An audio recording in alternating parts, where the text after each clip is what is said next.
So, why you need a smartphone in 2022? Are we back with this topic? Because this is the first video's topic on my channel. So, are we back with this?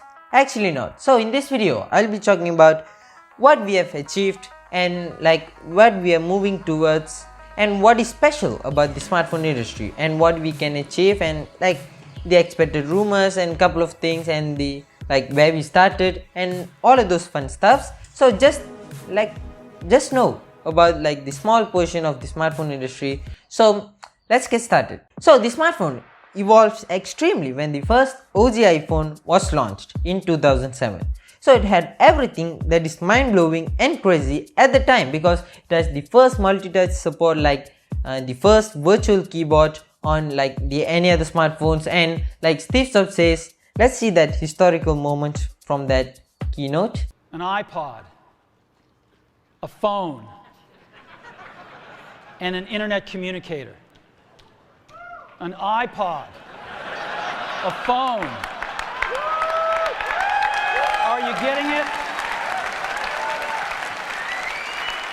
These are not three separate devices. This is one device. And we are calling it iPhone. So ever since we are going extreme about it, the smartphones evolved extremely from that happened. We are talking about the self-healing smartphones to just a brick that just never catch about the portability. It has a 50 day of battery life, which is kind of insane, but it doesn't have a really fast charger or even a fast charger. You know how it goes when it doesn't have a fast charger. And just a normal smartphone. So why am I just saying normal smartphone, because comparing to all of this is just a normal smartphone that we are using right now to even the flagships. So LG was a company that just involved in this really a race or experimental thing with smartphones. They're just really wild about it. They are the testing kings, if I just want to call it like that. So look at the smartphones from LG. That's just crazy as it seems. The LG Wing and a lot of weird phones, but it's just innovation and you know how it goes. But it was really great. Nobody was just brave enough to do that.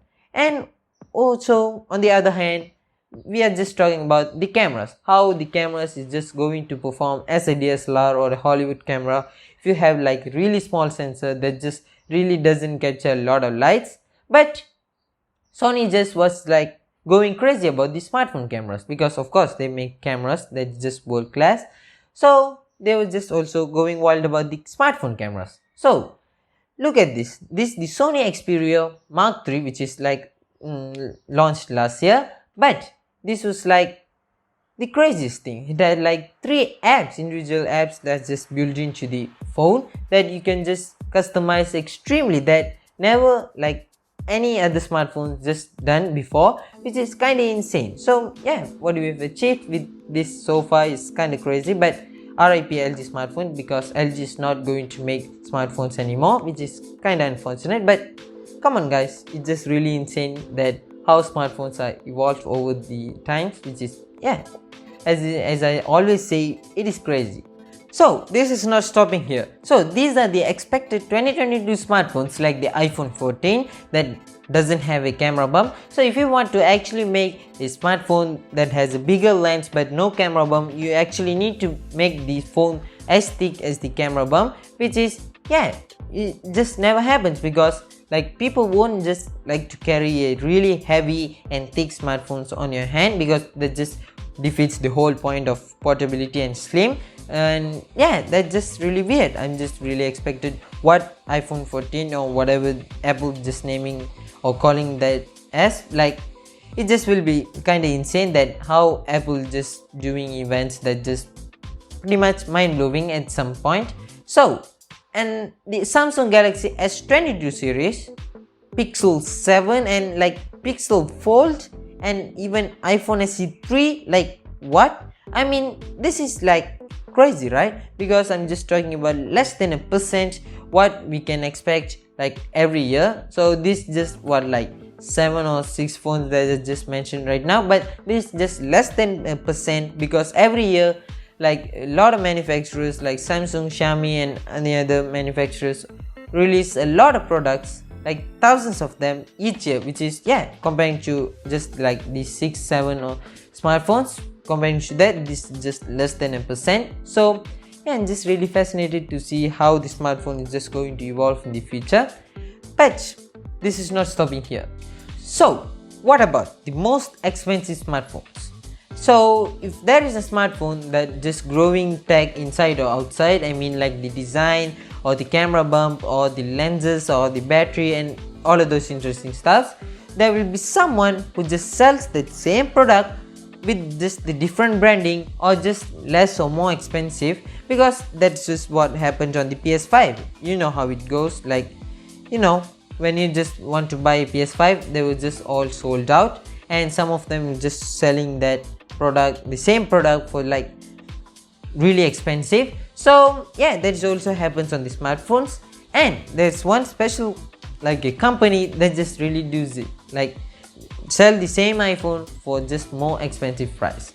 So this is Escobar, a company who will sell the same product with branding and add some or like remove something by adding something. So I know it's a bit confusing what I just mentioned right now, but if you just slow it down, you know what I mean by that.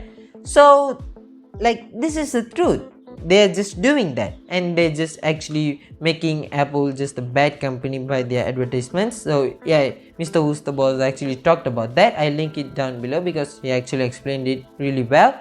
So they will add a real gold or like the sticker to the housing and just sells it really expensive. Like, I'm talking about expensive. So like, it's so expensive. I'm like, it's not good. So if you just actually bought that, I don't know why you just bought that, because it will have like some sort of a feature that is disabled.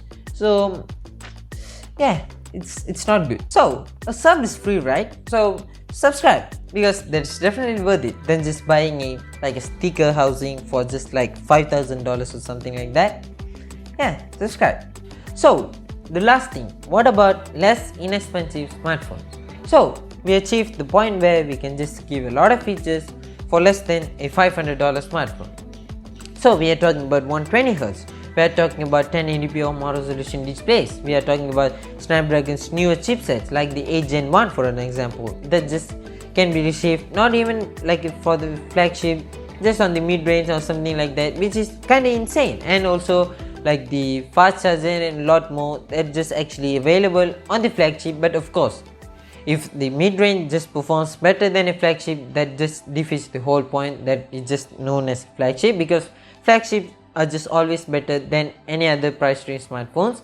Hopefully, I think, because some of smartphones actually sucked as a flagship, then the mid-range that just performs really well than a flagship.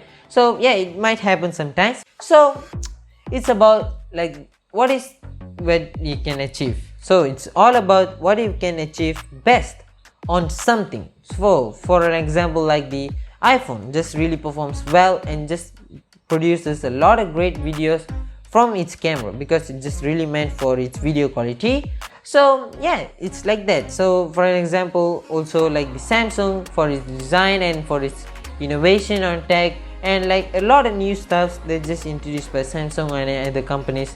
So it's just really fascinating to see. So if you're actually watching this video from a mid-range or a low end or even a flagship, let me know, because you can just entertain me with the comments and I'll just entertain you guys with more videos like this. So yeah, that's pretty much it about this video. If you want to know about like the cameras in the future that just fully uses AI to edit all of your videos or even your photos, click here. That's pretty much it. Catch you guys in the next one. Cheers.